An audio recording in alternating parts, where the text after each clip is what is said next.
कसं आहे ना, एका बाईचं आयुष्य पूर्ण गिल्टनी भरलेलं असतं. भलेही ते दुसऱ्यांकडून येत नाही, पण आपलंच आपल्या मनालाही त्या गोष्टी लागतात. मी एक आई आहे आणि तूही एक आई असशील. तर थांब क्षणभर आणि हे ऐक. आईपणात प्रश्न वाढतात. मनाशी मनाचं युद्ध चालतं. गिल्ट रोज काहीतरी कुजबुजतं, पण सत्य शांतपणे बोलतं. गिल्ट म्हणतं मी कधी-कधी चिडचिड करते. पण हे लक्षात घे, अगं तू मशीन नाही आहेस, माणूस आहेस आणि भावना असणं म्हणजे अपयश नाही. गिल्ट म्हणतो मी इतर आईंसारखी का नाही? पण सत्य आहे तुझा प्रवास वेगळा आहे आणि वेगळं असणं कमीपणा नाही. गिल्ट म्हणतं माझ्याकडून चुका होतात. राणी, चुका म्हणजे शिक्षण आणि आईपण म्हणजे शिकत शिकत वाढणं.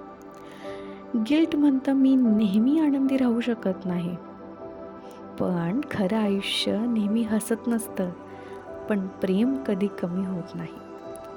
गिल्ट म्हणतं मला मदतीची गरज आहे. अगं पण एकटीने सगळं उचलणं धैर्य नाही आणि मदत स्वीकारणं हीच खरी ताकद आहे.